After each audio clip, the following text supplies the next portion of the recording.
大家好，我係佛山華家班63號地址凌偉文，亦係佛山市華美達酒店嘅股東。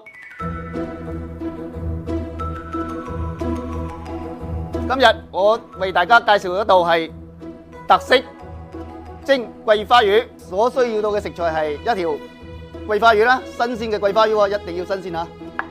仲有雲耳啦，杞子、紅棗同埋新會嘅靚陳皮，記得係新會嘅靚陳皮。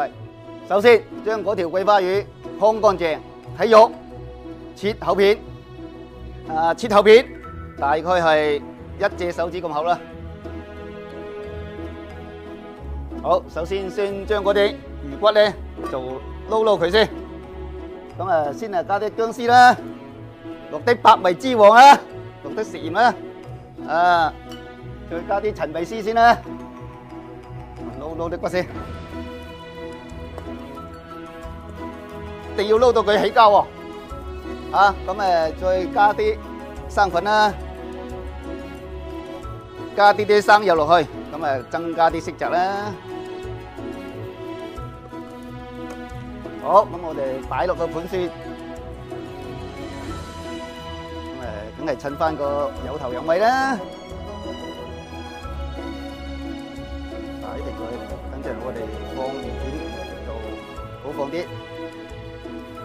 要想呢道菜做得好咧，就唔能夠慳功夫，要分2步嚟蒸嘅喎。我哋先將個魚骨蒸熟。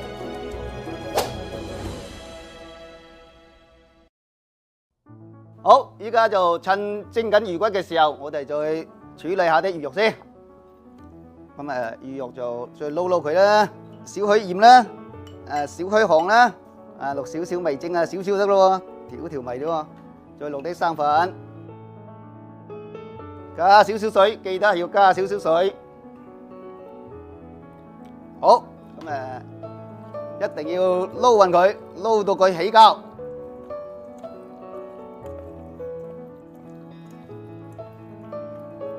好，呢道菜咧做出嚟咧又滑又嫩，又冇骨，老少咸宜。好，魚骨就蒸熟啦。咁我哋將嗰啲魚片就擺佢上去，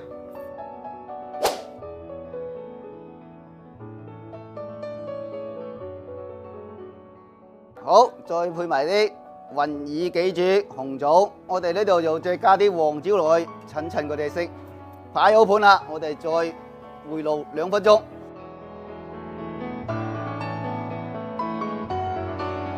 咁呢個特色桂花就蒸熟啦，我哋再加啲蔥花上去。蒸魚一定要記得要蘸嘅係熱油喎，就佢邊邊落少少生抽。